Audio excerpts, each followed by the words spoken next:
Imagine waking up in a room that feels steady and quiet, where nothing overwhelms you and everything has a purpose. That's the intention behind a well-considered bedroom. It isn't about trends or recreating something you've seen elsewhere. It's about shaping a space that reflects who you are and how you naturally find calm. In this video, I'm sharing how I curated my own sanctuary and the 4 principles that guided every choice: personality, narrative, layering, and feeling. As you watch, keep one idea close. Your bedroom should tell your story, not someone else's. Styling a bedroom is one of the most personal acts in interior design. You can replicate someone else's layout, buy every object they use, and still feel like the room is missing something essential. That's because design doesn't begin with furniture. It begins with you. A bedroom only comes alive when it reflects the memories, influences, and visual instincts that quietly shape your taste. Trends, lookbooks, and inspiration photos can only take you so far. What actually forms the soul of a space is the internal filter you bring to your decisions. The stories you've lived, the places you've been, and the small details you naturally gravitate toward without needing to explain why. Before committing to any design choice, it's worth pausing and asking yourself why. Why does a certain silhouette stay with you? Why does a particular color feel comforting? Why does one material feel more honest than another? Beneath the initial visual satisfaction lies a deeper emotional response, and understanding that response keeps the room from becoming a collection of objects without meaning. Many people fill a bedroom quickly, checking boxes, making it look complete, but a filled room is not necessarily a felt room. Without intention, the pieces sit there quietly, disconnected, and never fully become part of your life. Your personality becomes the compass that guides you through the endless world of design. It explains why someone might be drawn to mid-century modern, perhaps because a historical design course left a lasting impression, or because the clarity of those forms aligns with how they see the world. It explains why Scandinavian minimalism feels approachable after experiencing the warmth of Copenhagen's interiors, or why Japanese minimalism resonates because its philosophy mirrors your own cultural or emotional roots. When you become aware of these personal threads, you begin to see patterns in your preferences. Those patterns form a visual identity that is uniquely your own, and this is where personality becomes powerful. It provides the backbone of your taste, the logic that sits beneath every choice. When your selections come from this internal place, the space naturally becomes interconnected. Each object speaks the same language, even if they differ in era, material, or function. Nothing feels random. Nothing feels like decoration for the sake of decoration. Instead, the bedroom becomes a reflection of intentionality, a quiet coherence formed by who you are and what you value. Personality isn't just an influence, it's the framework that grounds everything, giving your sanctuary authenticity, clarity, and meaning. Once your personality sets the groundwork, the next layer is the narrative, the underlying story that ties each choice together. A room feels cohesive when the objects within it share a language. For me, that language has always been sculptural minimalism. I'm drawn to pieces where form, material, and craftsmanship do the talking. Earlier this year, I restyled a corner of my bedroom that now anchors the entire narrative of the space. The first piece is the Balloon 04 glass vase by Louise Rowe. I've always had a soft spot for sculptural decor, shaped by the years I spent painting still life compositions in art school. Vases, busts, and classical silhouettes were everywhere in my early work. It rests on a limestone plinth from 101 Copenhagen, which adds a quiet architectural weight. Like a pedestal in a gallery, it sets the tone for everything around it. Beside it stands the Nelson Pear Lotus floor lamp by Herman Miller. George Nelson first imagined the piece after seeing a set of delicate silk-covered Swedish lamps. Beautiful, but out of reach in both cost and practicality. Instead of recreating them as they were, he reinterpreted the idea through a modern manufacturing method. A lightweight steel frame wrapped in a self-webbing polymer cocoon. Introduced in the early 1950s as part of a Nelson's bubble lamp series, the pear lotus form became one of the most iconic silhouettes. The result is soft, diffused light shaped by an elegant sculptural structure, quietly functional, unmistakably mid-century, and still timeless today.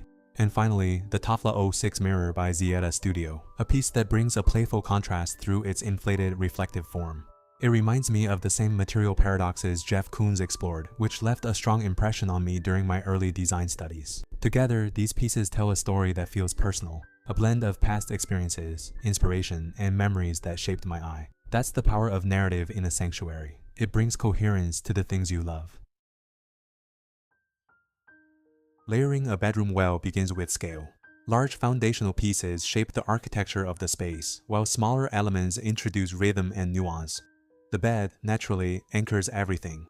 For my room, I chose a platform bed to reinforce the stillness I wanted. Clean lines, no visual noise, just a quiet, grounded presence. This specific one from EQ3, with its extended headboard and integrated storage, creates a multi-dimensional foundation. It offers structure without overwhelming the room. The built-in nightstands and drawers create subtle layers that make decorating easier. They act almost like a stage. Anything placed on them feels measured and intentional. Beneath each nightstand, I've tucked a wire-based table to add another structural layer without cluttering the surface. And on the outer sides of the nightstands sit a limestone plinth and a wooden pedestal, two sculptural anchors that frame the bed with texture and quiet weight. What I appreciate most about the extended headboard is the way it quietly links both sides of the bed. It becomes a single visual horizon line that everything else can rest against. Even though the objects on each side differ, their weight, palette, and silhouette speak the same language, which allows the space to feel unified without relying on symmetry. The lights placed on the nightstands gain a stronger presence because of that backdrop. They feel anchored, deliberate, part of a larger composition rather than standalone pieces. And even the David bust I've kept since my teenage years finds its place here. Its sculptural profile adds a layer of history and sentiment, bridging past and present in a way that feels deeply personal. This, to me, is the quiet power of choosing one strong, well-considered piece. It gives every object around it a sense of belonging. Once the foundation is right, everything else falls into place with a kind of natural ease, connected through intention rather than effort. A bedroom is ultimately a space for rest, a place where the world slows down. That's why the emotional quality of the room matters just as much as the furniture in it. This can be as simple as playing your go-to playlist, rereading a favorite book, or turning on the lights that make the room feel softer at night. I keep a small collection of books in the bedroom for this reason. They're not titles I rotate or read with intention. They're familiar ones I return to casually, almost instinctively. Pages I can flip through without thinking. Words I've already absorbed, but like having close as quiet reminders. They settle the mind in the same way soft lighting does, gently, without effort. And ultimately, that's what a bedroom should do. Support the way you unwind, not by demanding attention, but by offering comfort in the simplest, most personal ways. One object that means a lot to me is a prayer chime I brought back from Japan. My wife bought it for me because she knows how much I value craftsmanship and cultural history. Its sound is subtle, but every time I ring it, it brings a sense of calm that reminds me of that trip. Lighting, more than almost anything else, sets the emotional temperature of a room. It softens edges, shapes atmosphere, and shifts the space from functional to restorative.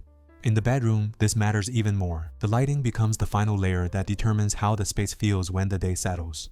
On one side of the room sits the multi-light table lamp by Gubi, a design that first appeared in 1972 by Danish architect Louis Weisdorf. What I love about this piece is how it balances playfulness with restraint. Its defining feature, two rotating quarter-sphere shades, creates a small choreography of light. By repositioning them, the lamp can cast illumination upward, downward, or asymmetrically to the side. It's a simple mechanical gesture, but a thoughtful one. It allows you to tune the mood with precision, almost like adjusting the aperture of a camera. In practice, this means the light can be soft and ambient when I want the room to feel calm, or more directional when I'm reading. The lamp becomes less of a static object and more of a tool for shaping atmosphere, responsive, intentional, and quietly expressive in the way it transforms the space.